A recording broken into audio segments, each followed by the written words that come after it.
Well, thank you for joining us for this webinar, which is going to talk about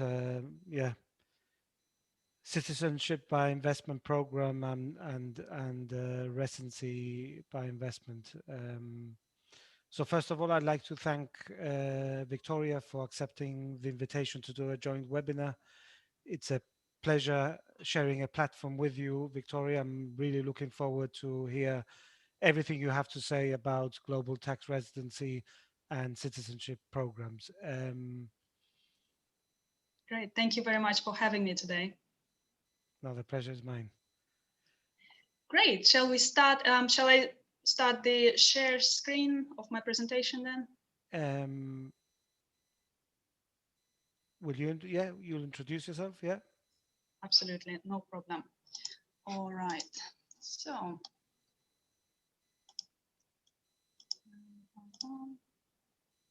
I think it is done now. Yeah, all right. So ladies and gentlemen, hello, good afternoon or good morning, wherever you are. My name is Victoria Vella, and I'm the Managing Director of GLS Private Office. We are a legal consultancy based here in London, and we provide different services related to, which are related to high net worth and ultra high net worth individuals, and we work with different immigration programs all over the world. So what I'm going to do, I'm just going to time myself, because sometimes I can talk too much, so that I leave some time for Paul to talk today as well. Yeah, so the topic of my presentation is top residency and citizenship by investment programs of 2021. And this is a rough agenda of what we'll be talking about. There are quite a few things to cover today. So let's move on with it. Well, I will let you know firstly a little bit about us, about GLS Private Office, who we are and what we do and what we stand for. Well, first of all, we have many years of experience. I have been in the industry of immigration for over 14 years, and I have been at the forefront of investor immigration for around 10 years now. So that means on a daily basis, I work with clients with high net worth and ultra high net worth individuals who would like to get their citizenship or residency by investment in different countries worldwide. Throughout my career, I haven't had any refusals of the application. So all my clients have had 100% approval rate. And so we really pride ourselves in this. Now, as for my company, what else we offer? We would like to think about ourselves as a family office for all the different needs that you have.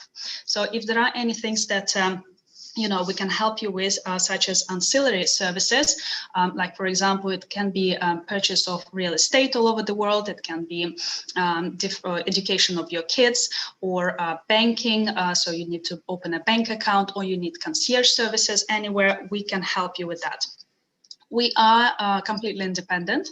We don't try to sell any particular program. Today you'll hear about quite a few programs from me, but I'm not trying to sell you one program over the other. I don't have any special, special agreements that would make me want to sell one program over the other. I'm really always on the side of my clients. And when we meet with our clients, we start with understanding what your goals are and what your budget is.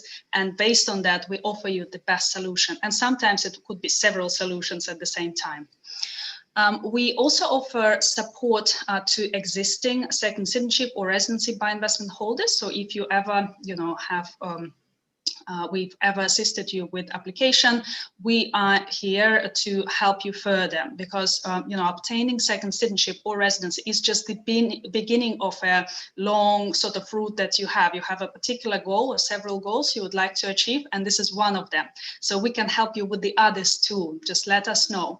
And how we can do it? We have over the years we have accumulated around 3,000 very strong connections all over the world, which help us to do that. And actually, Paul and Fiduciary Wealth Management are also a very good connection that we have, and that can help you with Gibraltar.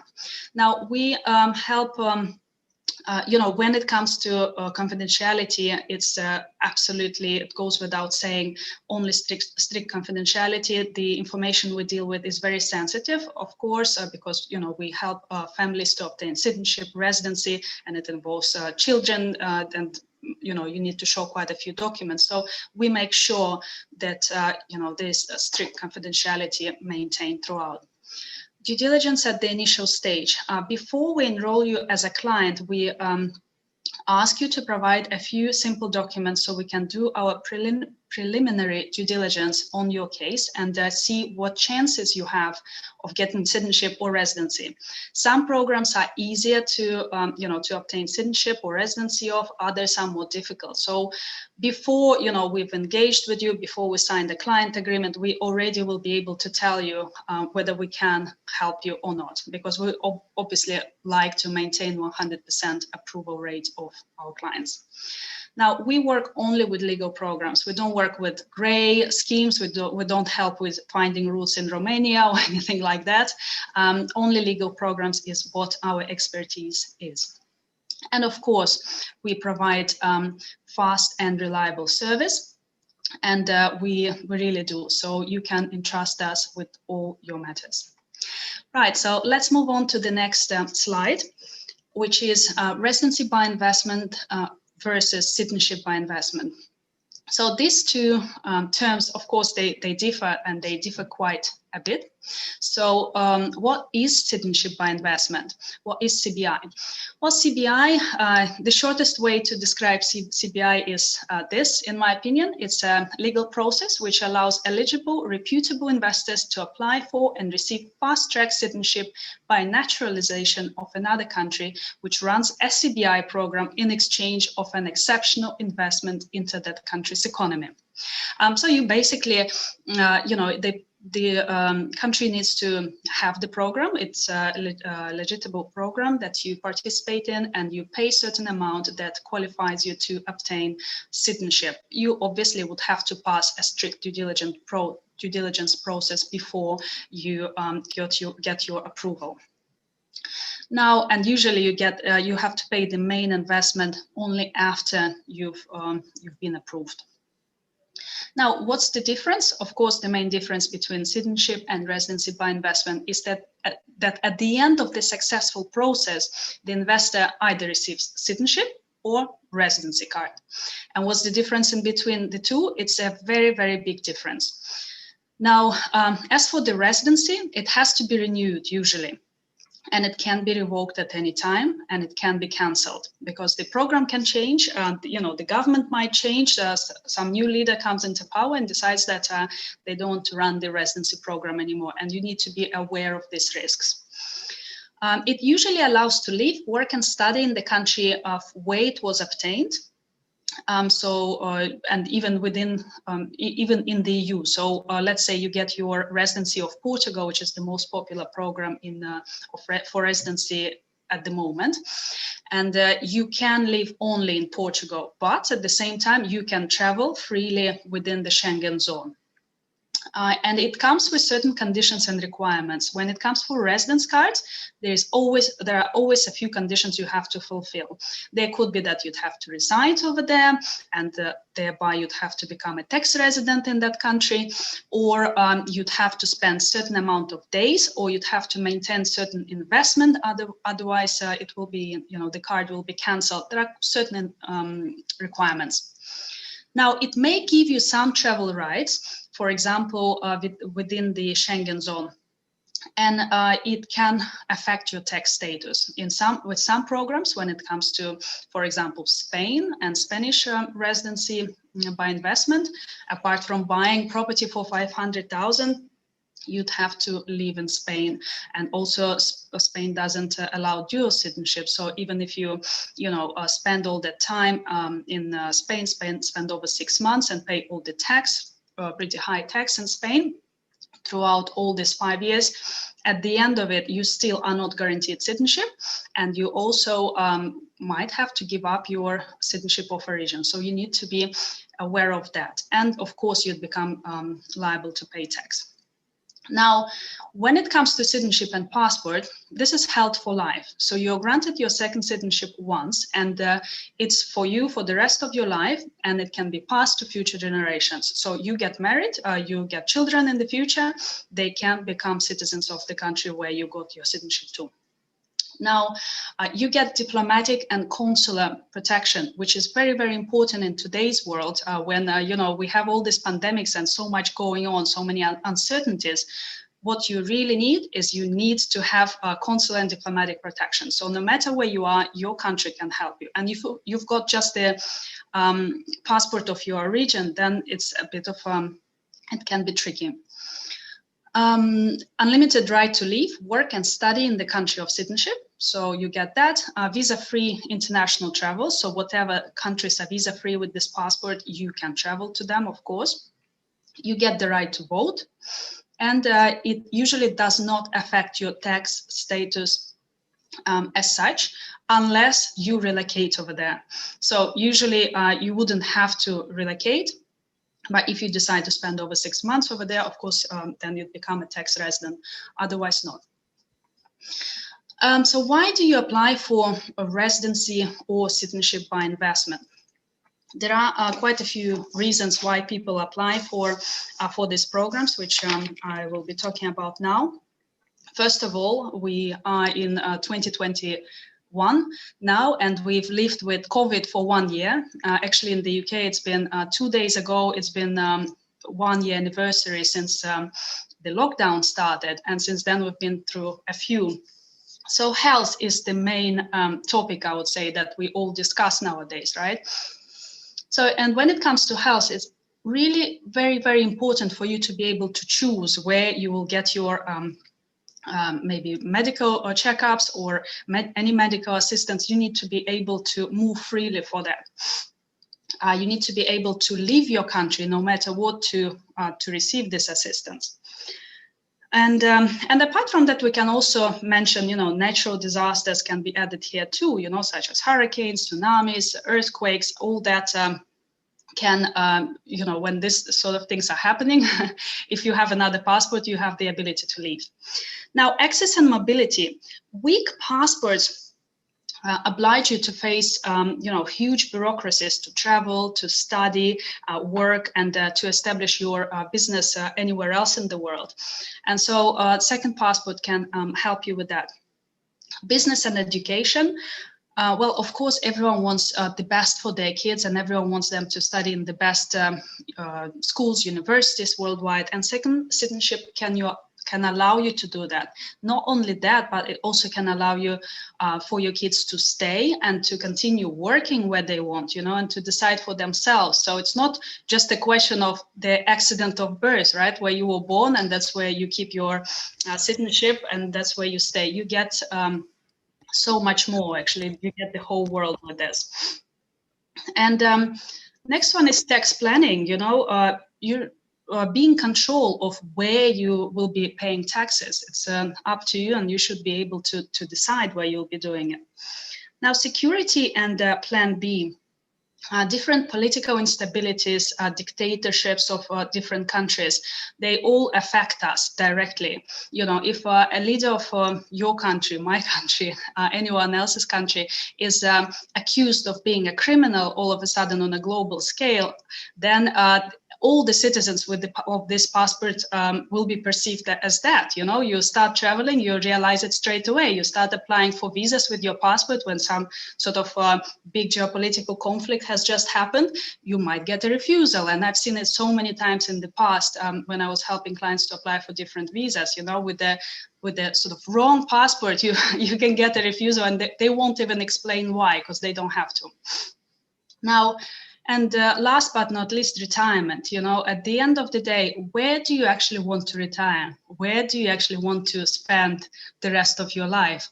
You should be able to choose. And so, and if it doesn't happen to be your home of origin, with the second passport or residency, you can have that choice. Now, what routes are there for investment immigration? Well, the first one is direct citizenship. So you apply for citizenship and you get it. And this is the sort of route that that the Caribbean countries offer, and Vanuatu, and I'll talk about it a bit later. Then there is residency that you get that can potentially lead you to permanent residency, and after that you can apply for citizenship. Then there is another route, which is residency, permanent residency, and this is where it stops. It's almost impossible to get your citizenship in those countries. This could be, Spain, which I already mentioned. It could be Latvia, and quite a few other countries, which practically do not allow you to get citizenship. You'd have to live there for over 10 years, and you'd have to really show yourself that, you have to prove that you know the language, you know the culture, and many other things. And then there is the permanent residency only. And it's not very popular, but certain countries have it. So one of them is Malta, has the permanent residency, whereby you can apply straight away, get your permanent residency. But in order to get citizenship it's quite difficult. Now, so let's look at the overall picture of citizenship and residency by investment programs, which there are in the world now. So in purple, you can see all the different citizenship programs that currently there are in the world. And as you can see, there are 5 countries in the Caribbean. And then there is Montenegro and Turkey, Europe, sort of. I haven't included Malta here yet, and I'll explain why. And then there is Vanuatu on the other side of the world. So the Caribbean countries allow you to get your citizenship very quickly, within 3 to 4 months, and sometimes even within 60 days. And the minimum investment is from $100,000. It depends on each program, and it depends on how many people will be included in your application, whether you'll be applying alone or with family members, which you can do. Now, then we've got Vanuatu, which has a very similar program to the Caribbean, but they only have one option within the program for investment, which is a donation. So you just, you donate 130,000 from 130,000, depending on how many family members you have, into the economy of Vanuatu, and you get your citizenship very fast, within 1 to 2 months currently. So it's the fastest program when it comes to citizenship. Apart from that, you've got Montenegro, and I'm going very fast now because I'll be focusing on them a little bit later. Montenegro for 350,000. You've got Turkey for 250,000 US dollars. That's the starting point, how much you'd have to invest. And now let me just see. All right, so then you have Malta. Why I have Malta in yellow over here is because Malta is a very particular country. They offer citizenship and they offer residency by investment programs. And so there is quite a bit of choice over there. So for citizenship you can get starting from 700,000 euros, and you can get a residency card, so MPRP program from 150,000, and there's another one which is basically for those clients who are interested in tax relocation. So you would like to become a tax resident of Malta rather than of where you are now, and that's from 125,000, and that's I've calculated for 5 years. So it's divided by 5 is how much you'd have to pay yearly. And in blue, we have the residency programs in different parts of the world. Now, the most popular and, in my view, the best program in Europe currently is Portugal, and that's the Golden Visa, starting from 280,000 euros if we talk about buying a property. And this is going to change since the beginning of next year. Because the prices are going up and certain options will not exist anymore. And the other one is the highly qualified activity visa, which is basically you'd have to donate in a way. You invest in a startup in Portugal in conjunction with the local university, and you get your visa, which allows you to become a citizen in 5 years. And then there is the rest, which I'm not going to talk about today. And I can explain why I don't think that these programs are very good currently. So I'll focus on the ones which I've mentioned. So the benefits of citizenship by investment, and I will just explain it using the example of the Caribbean and Vanuatu. Well, first of all, dual citizenship is permitted. So you can keep your citizenship of origin and you can get this one, or you can get others too. Now, no requirement to visit the Caribbean or Vanuatu, so you get it absolutely remotely. So you could be sitting at the comfort of your home, and we will be helping you with the preparation of all the documents. And if you are not based in the UK, you can just courier them to us once they are ready. Of course, we will check them all beforehand and we'll submit them on your behalf. And once the positive decision has been made on your application, we will courier the passports to you. And that's all in around 4 months, 3 to 4 months. Now, attractive tax regime, if you don't live in these countries, you don't pay any tax. If you start living in those countries, then we'd have to see, depending on which country you choose, but the tax is very minimal anyways. Ability to get passport in 60 days. Cinquitza Nevis, which is the oldest program of this kind, offers a guaranteed service, an expedited service whereby you get your citizenship in 45 to 60 days guaranteed, which is great. I mean, you pay a little bit more for that, but it's totally worth it. And then the minimum investment from $100,000 and visa-free travel to over 130 countries. If it comes to Cinquitza, it's over 150. And we talk about here all the EU countries and the UK. You can stay up to 6 months in the UK, or you can stay 3 months out of 6 in the Schengen zone. And you can travel to Singapore, Hong Kong, and many more countries around the world. Qualifications, what you'd have to do. First of all, no previous criminal record is very important. Good character. No outstanding visa denials in any visa-free country with the chosen passport. And main applicant over 18 years old. So these are the main things that you'd have to comply with if you'd like to apply for citizenship and residency as well. Right, so now let's look in a bit of more detail, first of all, at the Caribbean countries and Vanuatu, and how do we differentiate between them, because, you know, they can look quite similar to each other in a way, but they are different. Now, as you can see, you usually would have to invest either into the approved property or you make a donation. And from my experience, probably 60% of my clients would go for the donation, and around 40 would go for the real estate option. But why this is happening? Well, first of all, I guess it depends on the person. Some people just don't like to give the money away and just, you know, because in a way you say bye to your 150,000 or 100,000 US dollars and you don't see it ever again. With the real estate, you invest and you can be able to get guaranteed return with certain options. However, it's a personal choice, because with the real estate, it's still a headache. In 5 years' time, you'd need to see who you would like to sell this property to, and you'd have to find someone who will buy it, and this can be a challenge. And I get requests from clients almost on daily basis, those who bought properties in the past, who now, it's been over 5 years, they would like to sell it.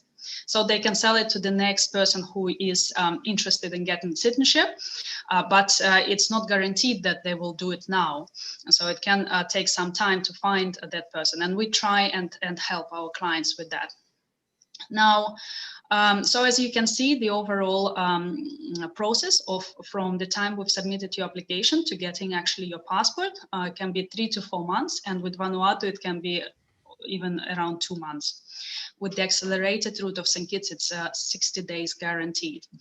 The program launch, as I said, the whole industry of citizenship by investment started on the tiny island of Cinquitza Nevis in 1984. So it's been a long while, and thousands of families since have got their passport of Cinquitza and became citizens and enjoy, you know, all the benefits that it brings to them on daily basis. And the visa-free countries, you can see from this slide as well that you get with this passport. As for the differences in between programs, Grenada offers China visa-free, and it offers E2 visa to the US. So if you're interested in relocating to the US, in starting a business, you have a business idea, you can do that. So you have your Grenadian passport, and we help you apply for the E2 visa to the US, and you can relocate together with your family. While you're running your business, your children can study there, your spouse can work there if you wish, and you can carry on living. And the very good thing about E2 visa is that it doesn't lead you to citizenship, it doesn't lead you to green card, and that means that you can avoid paying tax on worldwide income. Because one of the main issues with the immigration system in the US is that once you become a green card holder, you start paying tax on your worldwide income, and it can be even 40% in certain cases, and that's a lot. So if you can avoid it, I would say do it. Right, so some other things which are different in this programs. So visit is not required. You don't need to ever go to these islands, even though I highly recommend, and before the pandemic started, I was regularly going to these islands and I was visiting them, and I really, really love to spend time over there, and I'd love to actually maybe buy a house over there one day myself. However, yes, now it's a bit different, and you don't have to go there. When it comes to all of these countries, apart from Antigua. So with Antigua, if you get Antiguan passport, you'd have to go for 5 days in 5 years, which is quite easy to do. Now, what family members can be included in the application, you can see over here. So it's obviously spouses, children usually below 30 years old, and also parents, even grandparents, and interestingly enough, siblings too. So your dependent brothers and sisters can apply depending on their age as well. Now, and there are certain restrictions on nationalities. So you can see the citizens of which countries currently cannot apply for citizenship, or for the Caribbean or Vanuatu. Again, it depends. So if you happen to have citizenship of one of these countries listed here, it's not a definite no. It's more of, if you have spent over 10 years outside of that country and you do not have any connections there whatsoever, we still can talk and we still can see if we can apply. Now, let's move on to Malta citizenship now. It's a completely new program. So Malta has been running its citizenship by investment program since 2013, I think. However, it closed. It was called the Individual Investor Program, IIP, and it closed in summer last year because it reached the cap of 1,800 applicants. So once they've reached that cap, they closed. However, in November last year, they've opened a new program, so the Malta Citizenship by Direct Investment Program. And it's a bit different to the one that was before. So the main requirement now is that you'd have to reside in Malta for 1 year or 3 years prior to obtaining your citizenship. Now, depending on which option you choose, 1 year or 3 years, you either have to donate 600,000 euros or 750,000 euros into the Maltese economy. And apart from that, you'd have to either rent property or purchase property in Malta, and that would have to be residential property that you'd be using for yourself.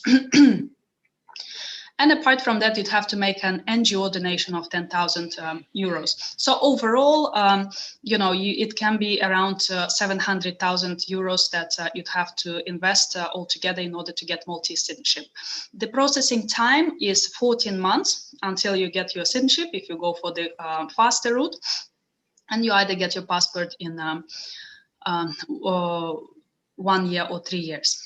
Now, visa-free countries, you've got the whole world in front of you once you have Maltese passport, and it's including Canada, US, EU, of course, because Malta is part of the EU, so you can live not only in Malta, but in any EU country, Japan, and so on. So over 180 countries are visa-free.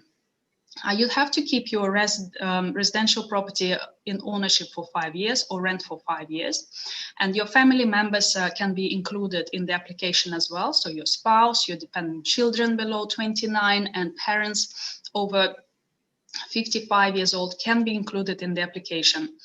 There are certain restrictions on nationalities as well, so you need to be aware of that.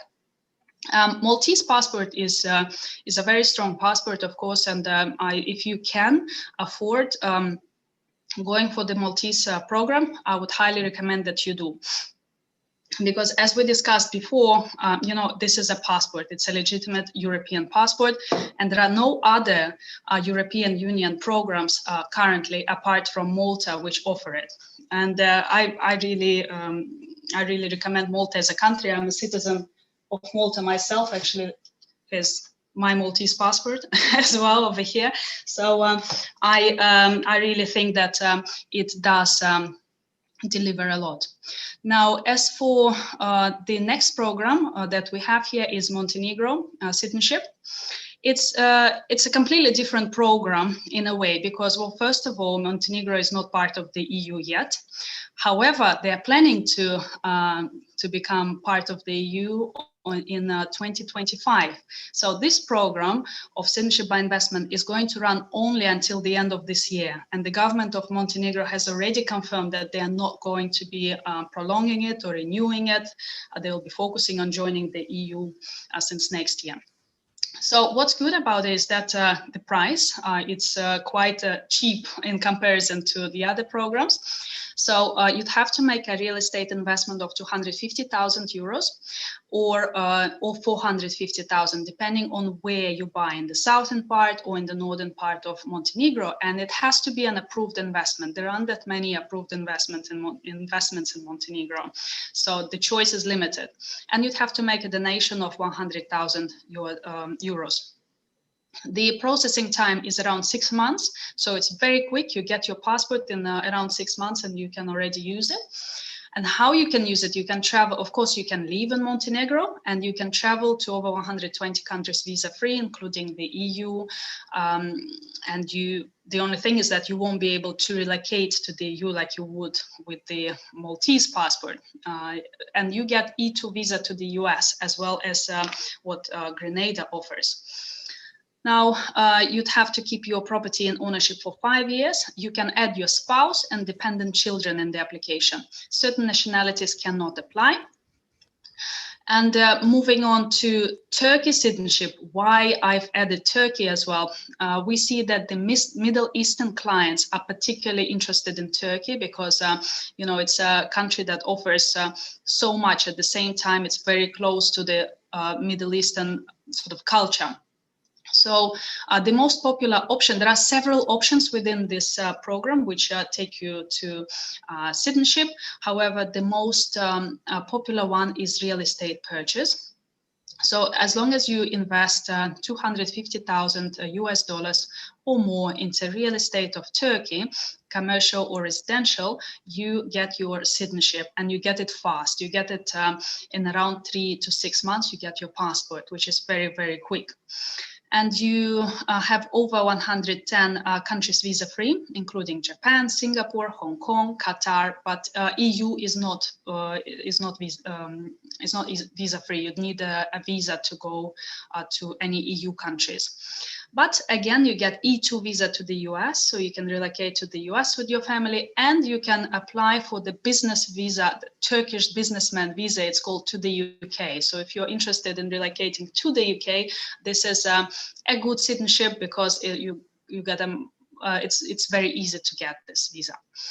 Now, who of your family members can participate? As you can see, spouse, dependent children below 18, or mentally or physically challenged children, or children over 18 years old. And I've been talking for a while now, so this is my last slide, actually, and then we can move on to post-presentation.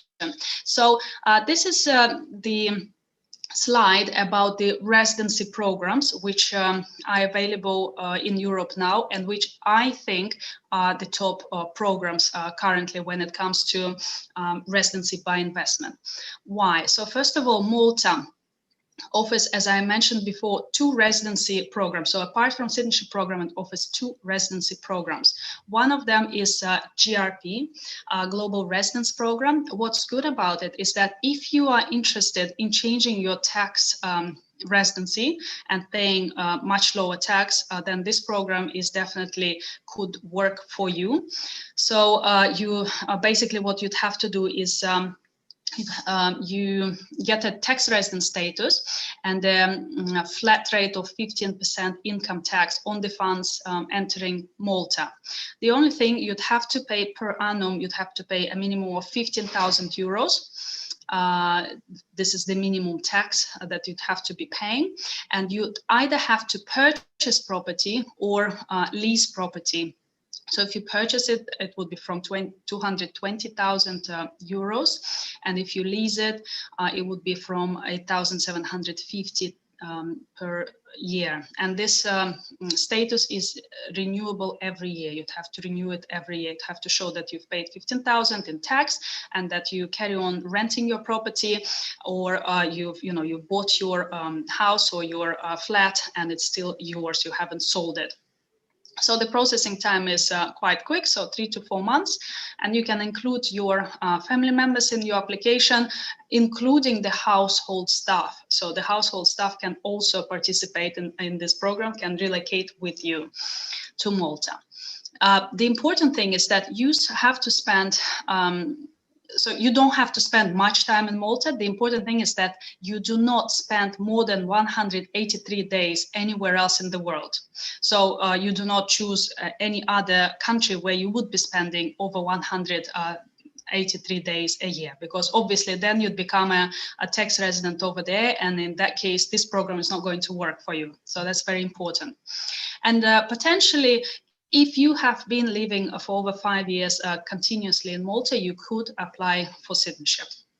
Now, the next program, the residency program in Malta, is MPRP, which stands for Malta Permanent Residence Program, and it is still not available because they have the other one, MRVP it's called, and but it's going to start being available in today's 25th, in 4 days. So the government of Malta has already announced it, that this is the new program. So we basically are talking about it now. The main difference of the new program in comparison to the old one is that you used to have to invest into government bonds in Malta, and now you don't have to do that anymore. So the main requirement is that you either have to purchase property in Malta or you'd have to lease. If it's purchased, then from 300,000 euros onwards, depending on where in Malta you purchase. And then if you lease, it would be for 5 years, 50,000, basically 10,000 for each year you'd have to pay for property lease. And you'd have to make a donation. So depending on whether you bought property or whether you've been renting it, you either have to pay the donation of 70,000 or 100,000 euros.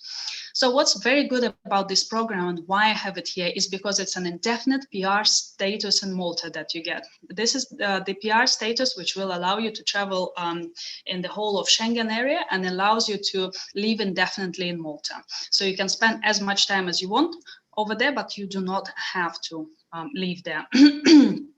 Now, it takes around 8 months currently for you to get your PR of Malta, and you can include your dependent family members in the in this program.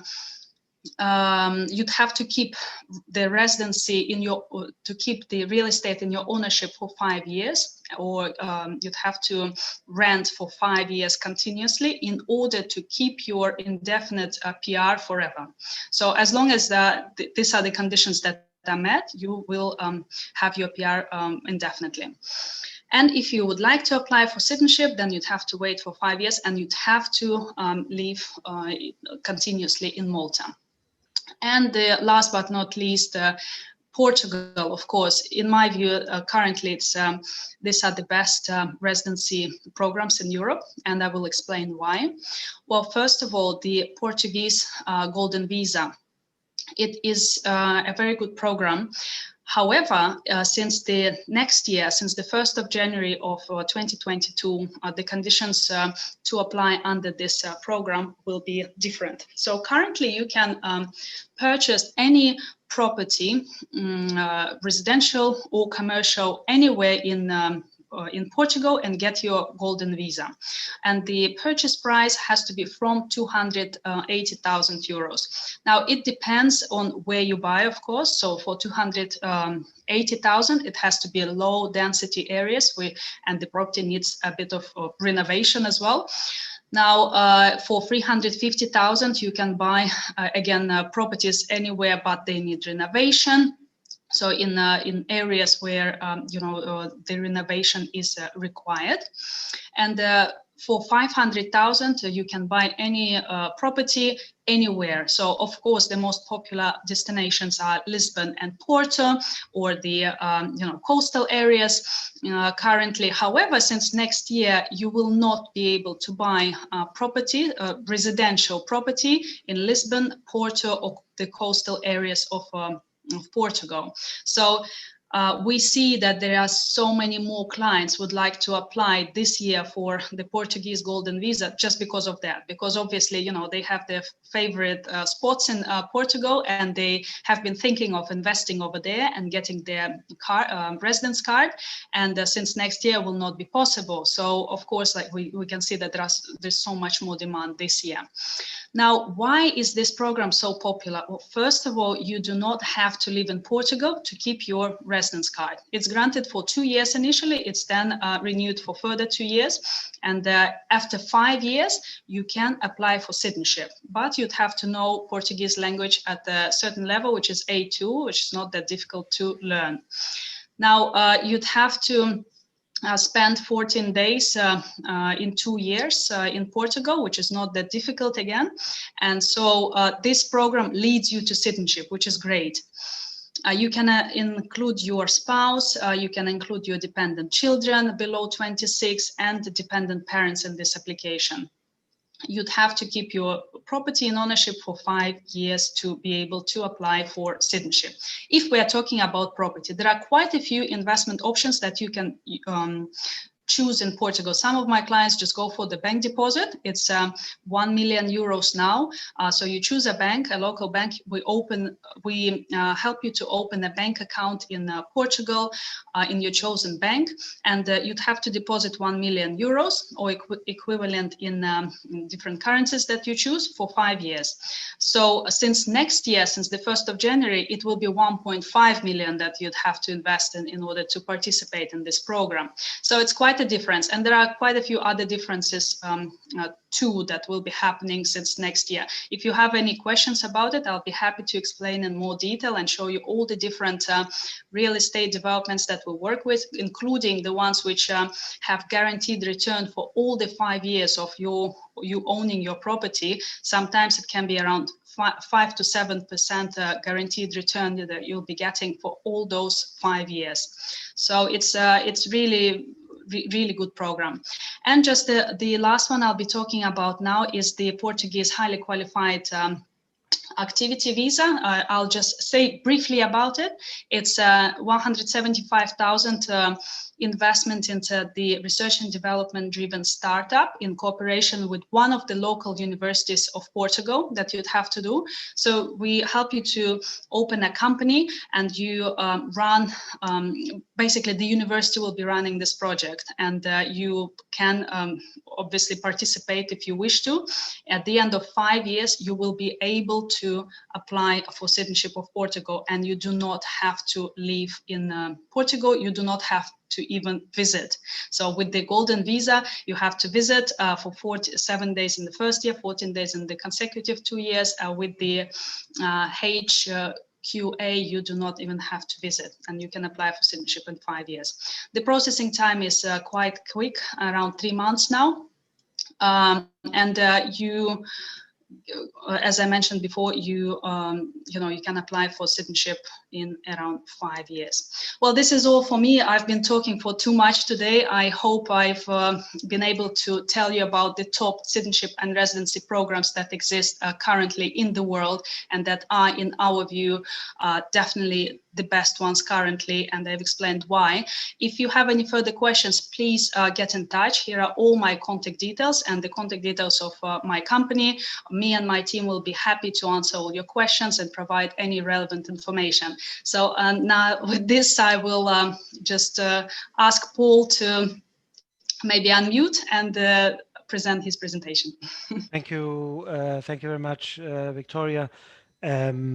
Yeah, my name is Paul Correa. I'm the Managing Director of Fiduciary Wealth. The company was founded in 2007. We are associated to the oldest law practice in Gibraltar that was established in 1892. Yeah, we're also part of an accountancy network. Basically, what we do, we are the leading provider of tax-optimized wealth management advice for the expatriate community. We're really passionate about serving the expatriate community by providing unbiased and individually tailored financial advice that delivers the desired outcomes within the exact context that our clients seek. Very quickly, we provide 3 key services. That's tax planning, retirement planning, and wealth management. Of course, we provide a wider range of services, including relocation advice to Gibraltar. But of course, it's also inheritance and succession planning, insurance solutions, risk management, and family office services. Our clients are typically retirees, entrepreneurs who are traveling globally, where they reside and where they generate income, and their domicile can cause cross-border conflict. And then we also serve internationally mobile executives around the globe. In terms of our markets, we have three key markets. One is Europe, mainly the Iberian Peninsula. The other one is the UK. And then thirdly, we focus on Africa, mainly West Africa. In terms of a top 20 accountancy network that we belong to, rather than bore you with detail, we're just going to play a little video of who we are and our associations. If you are one of the many Britons or foreign nationals looking to establish a home in a new jurisdiction outside of your home country, you may well be tempted by what Gibraltar has to offer in terms of residency options. Located at the southern tip of Europe, with spectacular views across the straits to Africa, Gibraltar is a self-governing British overseas territory where English law, language and currency prevail. While Monaco and Switzerland are excellent choices for those seeking a lavish lifestyle, Gibraltar is best suited for individuals looking for a more discreet yet equally attractive fiscal regime. Gibraltar offers an excellent quality of life, a safe and secure environment, temperate climate, and access to all types of sports, leisure, and cultural activities. Discover the benefits of taking up residency in Gibraltar. Speak to an expert today about your own specific requirements.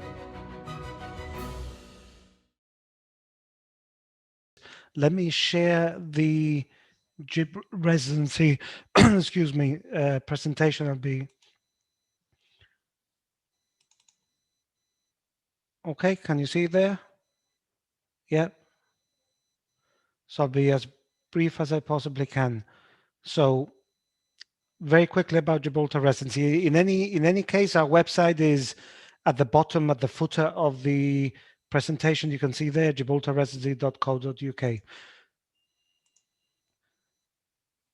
Gibraltar has transitioned from an offshore financial center to an onshore financial center, and that journey has taken, the better part of 10 years, and now we can say that we are a fully onshore financial center, which is internationally, So a bit about the new attractive fiscal regime. Gibraltar is becoming a favored jurisdiction for businesses and fiscal nomads, particularly businesses from the UK who are looking to redomicile their activities to a country which has a more benign tax environment. So we are currently seeing a lot of interest from particularly larger UK entities moving into Gibraltar for tax savings. But equally, we see fiscal nomads who have no country of abode, and they're looking at legitimate ways of mitigating tax and see Gibraltar as a perfect jurisdiction for that purpose. So the corporate tax rate has been 10% since 1st of January 2011, and there's no distinction between offshore companies and onshore companies. And this is where we moved from a offshore financial center to a completely onshore financial center. And it's a transition that has taken the better part of 10 years, but now we can safely say that we are a mainstream financial center. Notwithstanding that we have left the EU, we are still transposing EU law into our statute books post-Brexit. So whether, EU directives on financial services, whether it's money laundering or just corporation rules, we continue to pass those laws and will continue to do so in the future. Gibraltar is whitelisted by the OECD, and we've signed, a minimum. To be whitelisted, you need a minimum of 18 tax information exchange agreements. We have now signed 28, so that has whitelisted the territory. But more importantly, more recently, we have signed 2 double taxation treaties, one with the UK and one with Spain, which I intend to touch on just a bit later. I think we can safely say that we expect more double taxation treaties to be signed in the coming years. Gibraltar is outside VAT for now, but we are in the process of joining Schengen, and that might well change.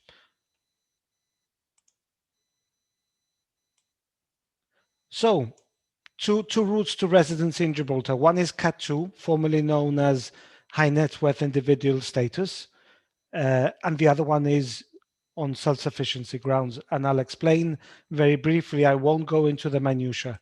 There's certain requirements for category 2, much more onerous than the self-sufficiency routes, in terms of your net worth and the type of accommodation that you require, and and the restrictions on the type of trades, business or employment you can carry out in Gibraltar. So yes, in terms of the requirements, they're going to be strict, because we are very selective in terms of accepting new entrants into the scheme. So the rules are tight, but I think they work very well. Now, the most common pitfall we find with category 2 status is that people mistakenly think that having a category 2 residency status in Gibraltar shields you and protects you from triggering tax residency in a third country. And that is not the case. It's not the case in Gibraltar, but it's not the case anywhere in the world. You can inadvertently trigger tax residency by virtue of the number of days you spend in a third country. Now, the benefits of Cat 2 is that the tax liability on worldwide income is capped at 27,560, and it's based on taxable income or deemed taxable of income, which is capped at 80,000. There's no inheritance tax, there's no wealth tax, no capital gains or gift tax, nor is there any taxation on the remittance of foreign capital. So, yeah, I think other benefits, no taxation on interest, savings, dividends arising from a recognized stock exchange. And then if you set up a qualifying UK pension scheme, otherwise known as QRUPS, or a QNUPS, which accepts non-UK pension assets, then you pay a minuscule amount of tax, which is 2.5%. If you're a Cat 2, you can, at some point in the future, elect to downsize to a self-sufficient individual, but you can't upgrade from a self-sufficient individual to a category 2 individual So there's restrictions there. So Cat 2 provides all the bells and whistles and caps your tax, but it's for people who've got earned income in excess of 120,000. Self-sufficiency routes, it's a lighter touch, and it's, I won't go through the detail, but yeah, it's predominantly for individuals that have no earned income. It's all purely passive income, mainly from pensions or from savings and investments.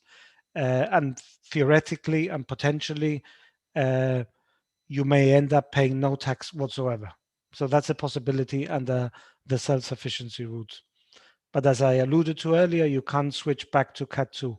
So whenever you decide tax residency in Gibraltar, it's really important that you go, that if you have any intention of being a Cat 2 individual, then you don't apply for self-sufficiency, because then that route will be closed forever.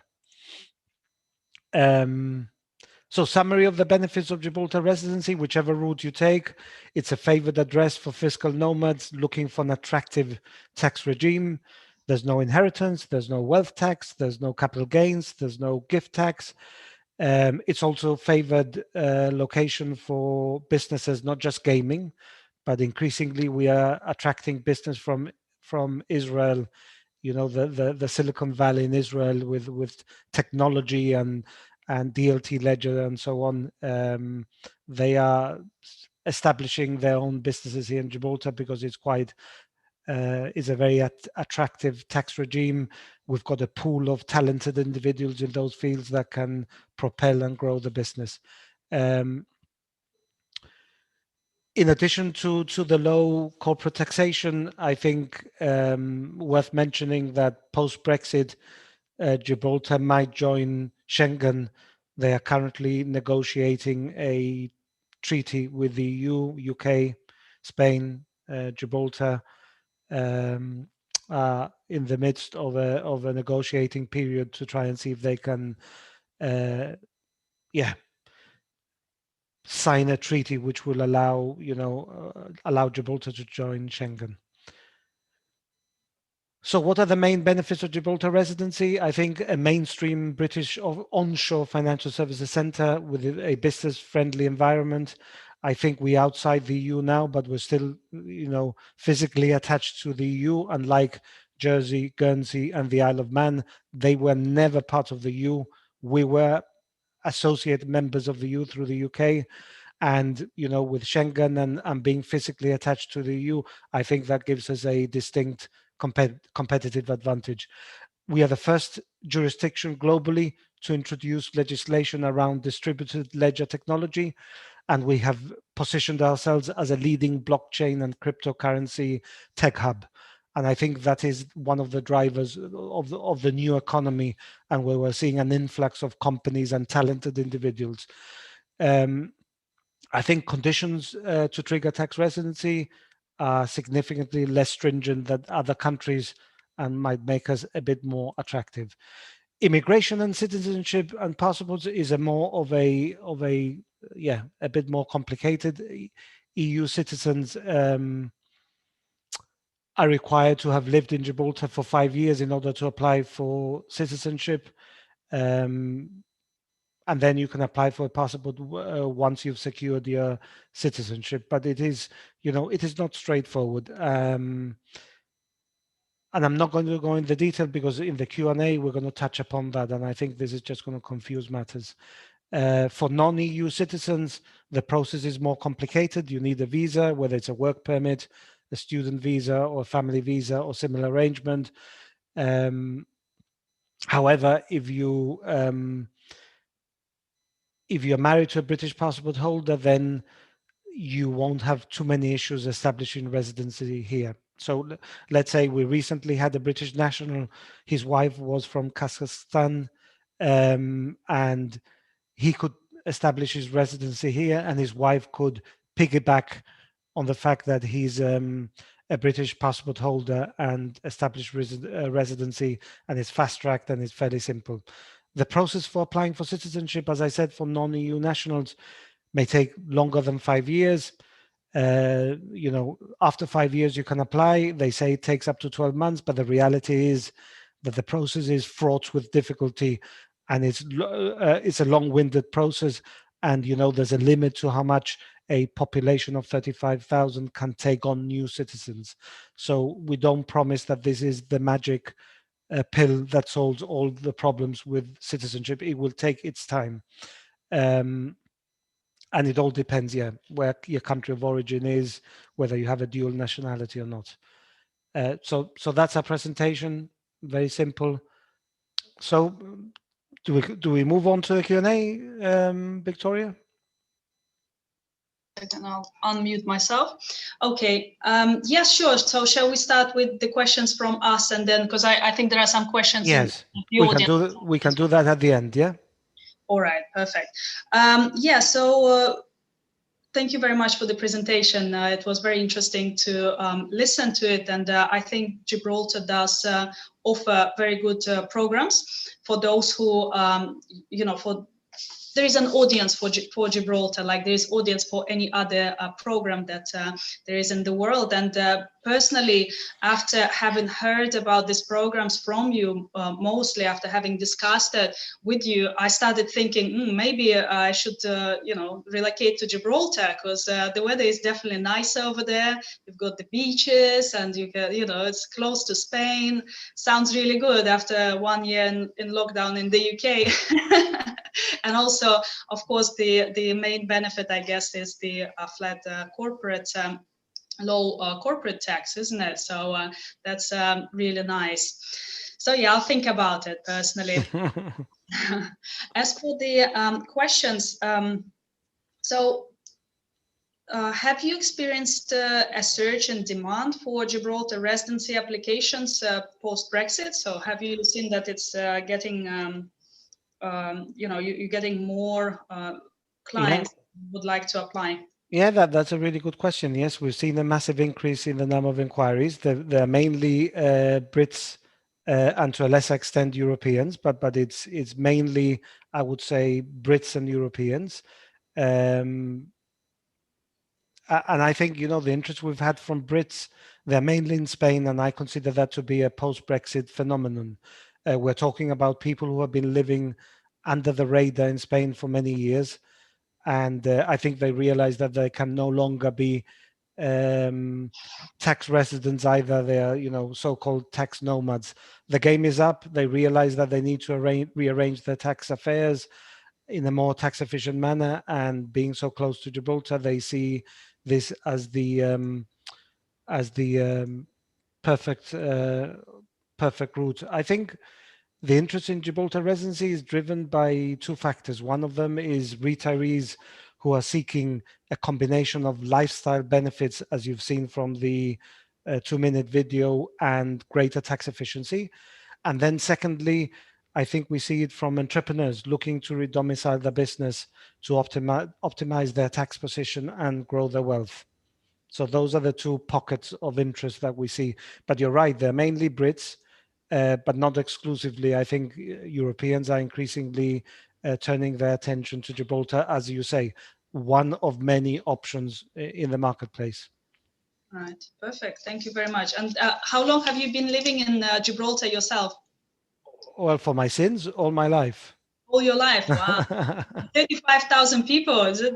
Do you feel like it can be a bit claustrophobic sometimes? Oh yeah, well, it most definitely is. I can guarantee that it is. So you can imagine a small place. Yeah, it comes with its joys and it comes with its pains. Yeah.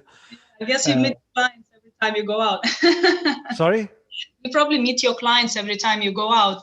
Yes, of course. I mean, we do have clients across the border in Spain, which is a natural market for us.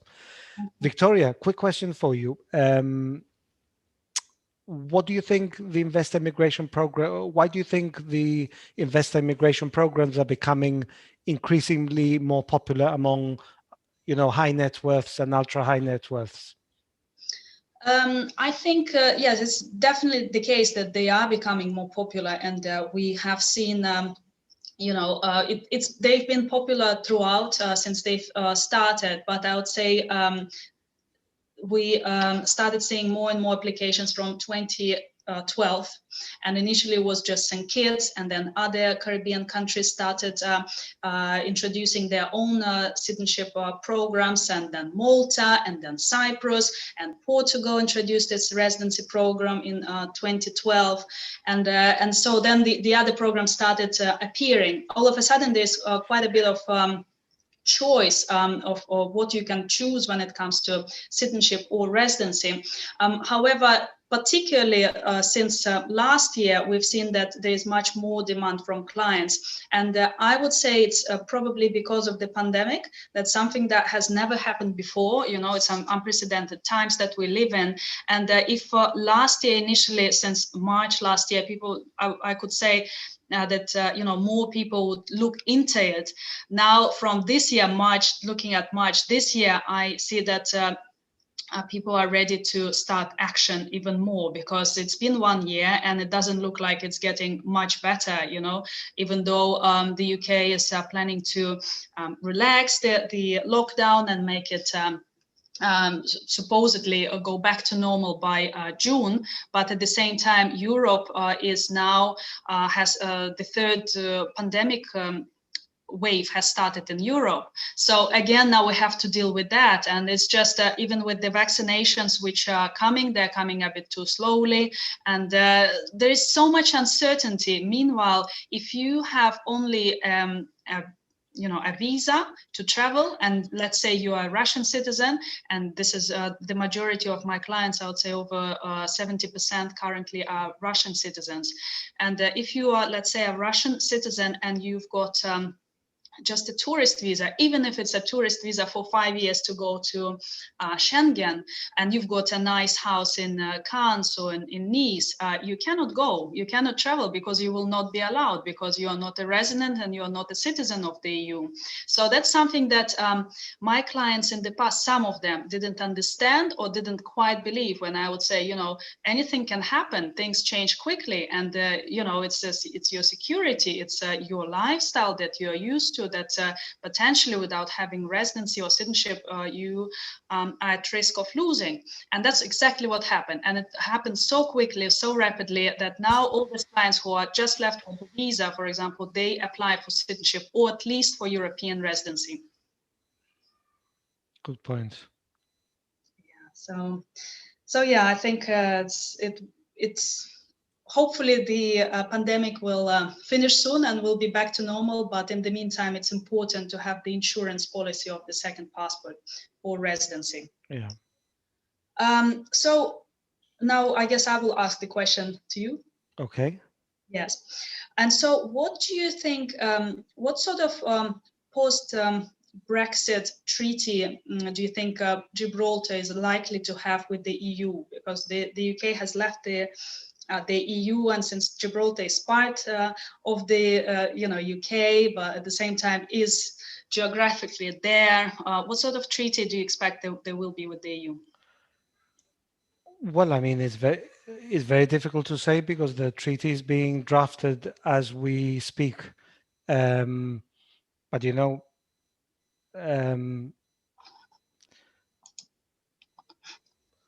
it's the $1 million question. Yeah. What is in the detail? Firstly, the ink is not dry on the treaty, so it's very difficult to try and preempt what is going to be covered by that treaty. But one would imagine that it would give us,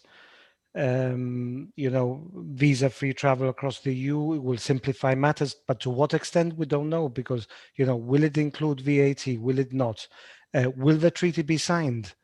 Because, one thing is the intention to sign, and another thing is sitting across a table and agreeing, because sometimes it's not just a treaty on Schengen, there's political undertones that may filter through. So, I think we have to wait and see. I think that's the honest answer. Yes, sure, I understand.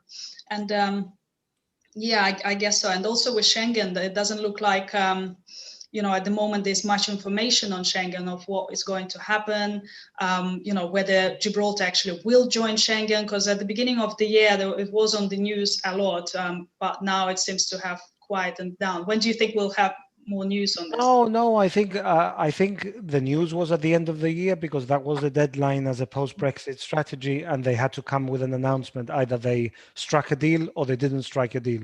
As it happened, there was an agreement in principle, and now what happens is that you've got the politicians and the lawmakers or the draftsmen who are drafting that law.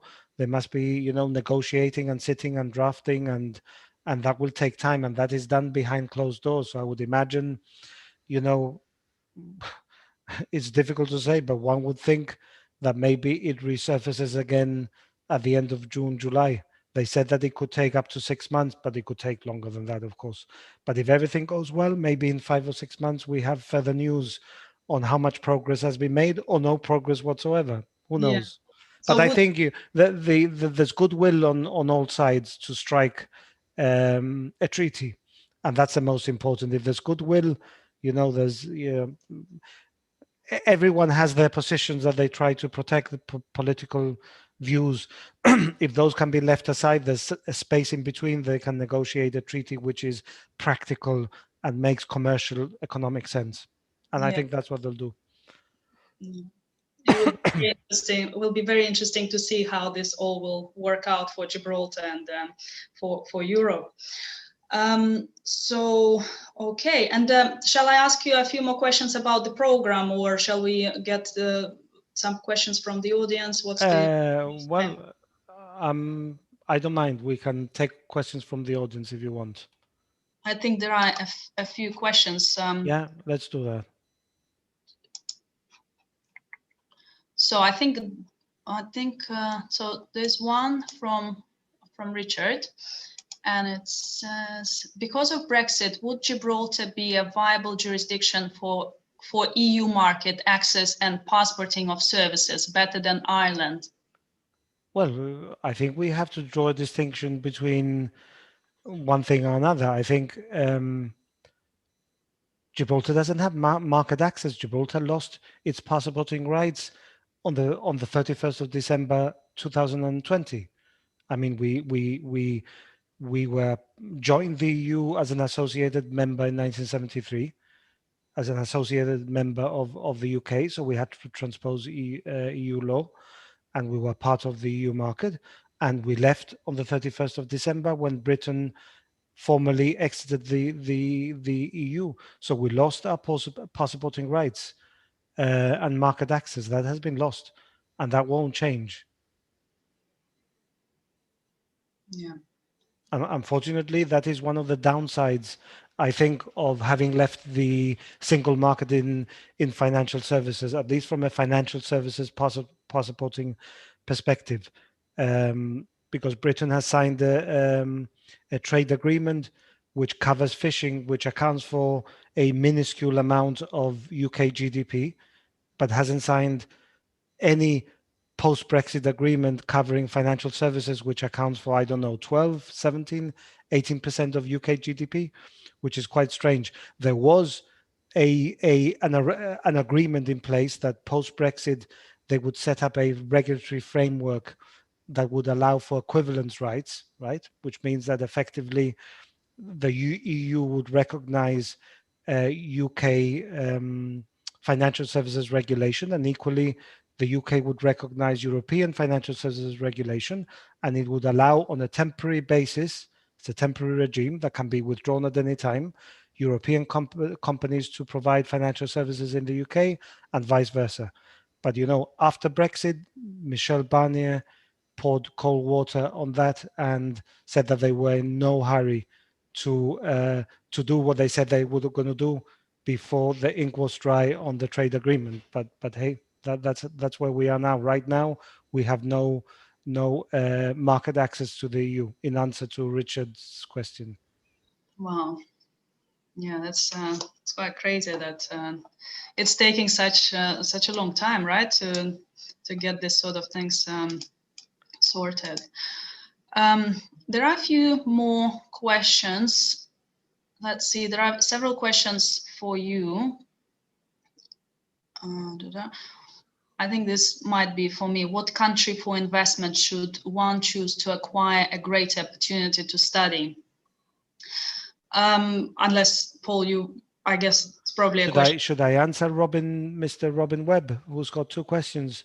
Oh, yes. If you'd like to, you can. We can go through those questions first, and then we'll answer one later. And then we'll go down. No, just to answer Robin. So shall we just say to everyone what the question is? Oh, would you do that? Sure, go ahead. Yeah. I mean, the question from Robin is, other than VAT, are there any other tax benefits that Paul mentioned expected to change if Gibraltar joins Schengen?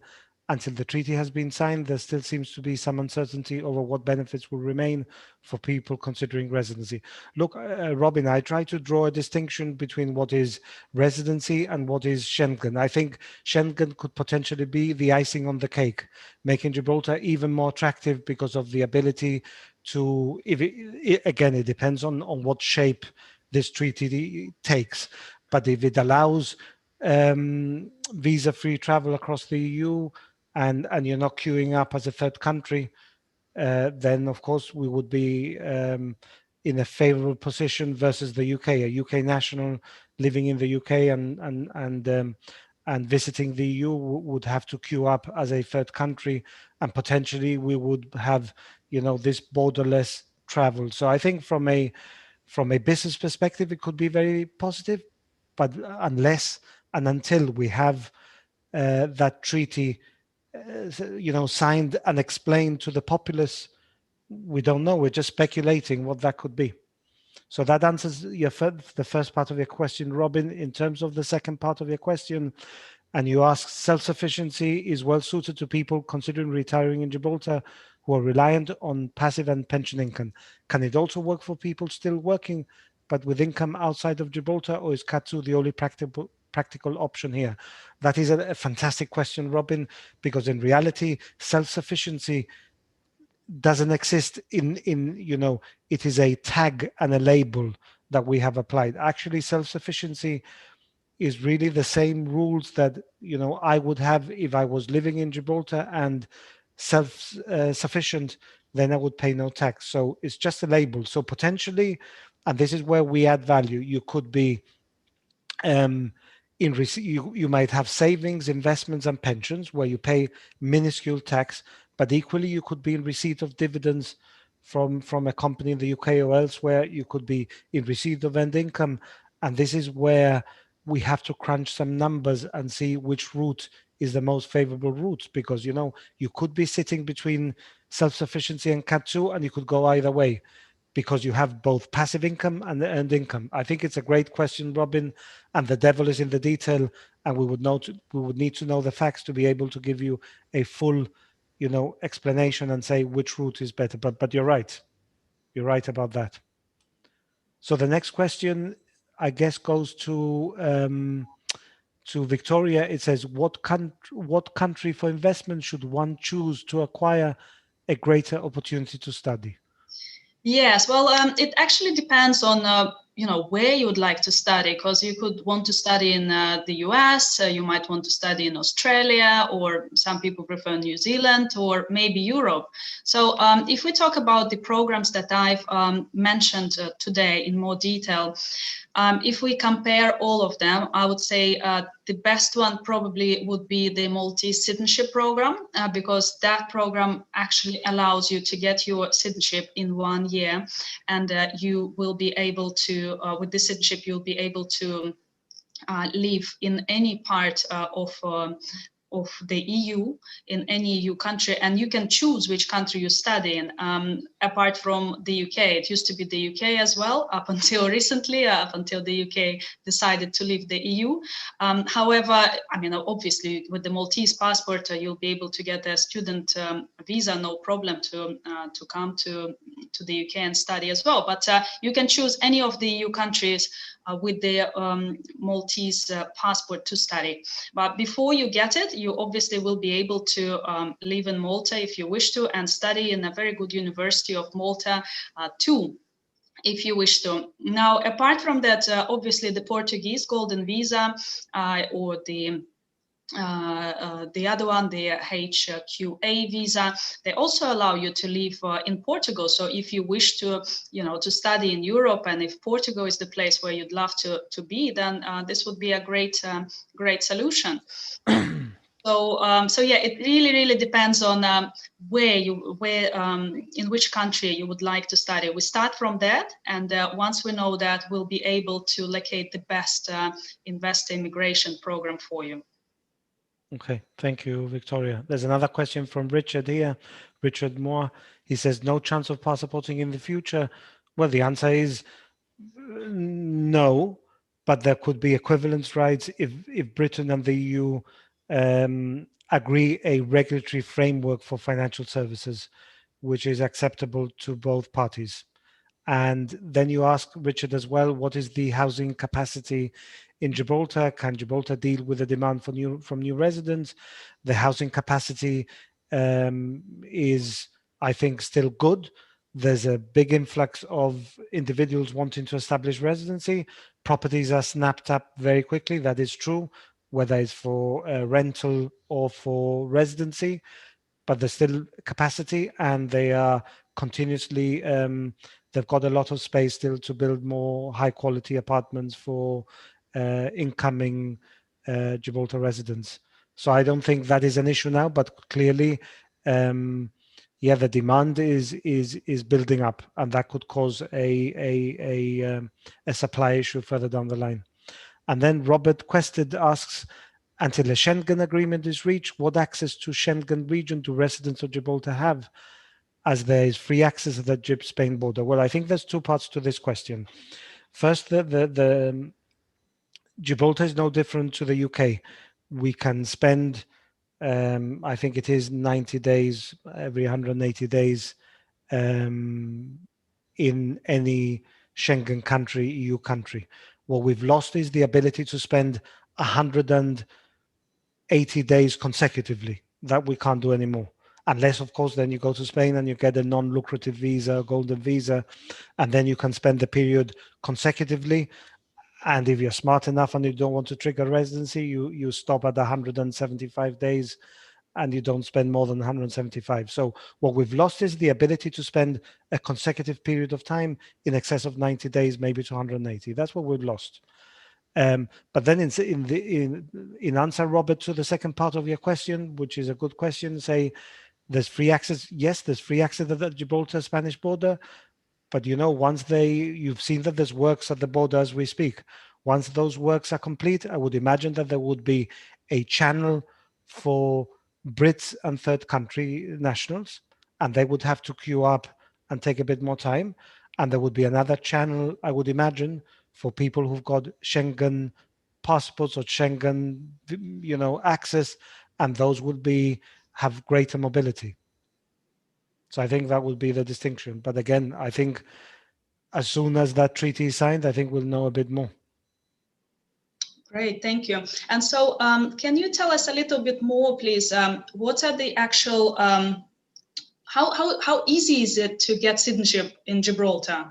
So what are the rules? What's the procedure for getting citizenship? Well, the procedure, as I mentioned before, is that it's quite cumbersome and complex. And, in theory, after 5 years of residency, you can apply for citizenship. And if you look at the rules, it says within 12 months, they will consider the application. That is what they say. Reality is somewhat different. Reality is it's a country of 35,000. They are very selective in terms of, giving naturalization to individuals and giving them citizenship. And there's no guarantee whatsoever. It could take a long time. It could take very little. And I think the situation is even more murky now because of Schengen and because of Brexit. And I think that and the pandemic hasn't helped because, I've got people flying in and we're arranging visas for immigration and so on, people that want to buy. And, you speak with different agencies and it depends. It's on a case by case. I think the pandemic, as I said, Brexit and Schengen all combined into one. I think the rules are a bit now changing as we speak. So it's very difficult to give you a precise response to that. Mm-hmm. Because everything is changing by the day, depending on the nationality, depending on whether in full lockdown or not. It's a tricky one. But for citizenship, look, Victoria, it's not one of the ones that you get handed automatically a passport and citizenship on year 5. I'd be lying if I said that. I don't think it's not one of those jurisdictions, no. Fair enough. Well, thank you very much. Yeah, I really am considering Gibraltar, and I even had a look at some houses over there by the sea. It looks really, really nice. So yeah, I think that could become an option. How warm is the sea over there? It must be really nice because it's so close to Marbella. No, the weather is, again, it depends on what time of year and so on, but the climate is generally quite mild. I mean, today it's a glorious day, 20 degrees, and the sun is out. Wow, 20 degrees. So, yeah. Still dreaming about it here in the UK. Exactly. No, it's warm, temperate weather throughout the year. And yeah, and then it starts warming up, I would say, by after Easter. It starts progressively getting warmer. Yeah, no, perfect. All right. Have we got any more questions from the audience that we can take? Because it's probably will have to finish. No, I think we are done. No, I think we're done question-wise. Is there anything else? No. I think that's it. Okay. Victoria, thank you very much for joining the webinar. It's been a pleasure listening to all the different programs. There's so much choice out there, and you're the go-to expert for programs for residency or citizenship. Delighted to have you on the webinar and explaining so clearly and succinctly the subtle differences and the benefits, pros and cons of different routes to residency and citizenship. And I hope the audience has enjoyed this this webinar. And yeah, if you have questions, Victoria on global, and I can address any Gibraltar-centric residency yeah, applications. So thank you for joining us, Victoria. Thank you, everyone. Thank you so much for organizing this webinar. I really enjoyed being here. And yes, for all the attendees, if you want any of these, feel free to get in touch, and we'll be able to help you with all your needs, whether it's residency, whether it's citizenship by investment, or whether it's any ancillary services that you need. Thank you so much. Thank you. Thank you, Victoria. Thank you, everyone. See you. And Bye-bye. stay healthy, everyone. Bye-bye. Keep safe. Bye-bye.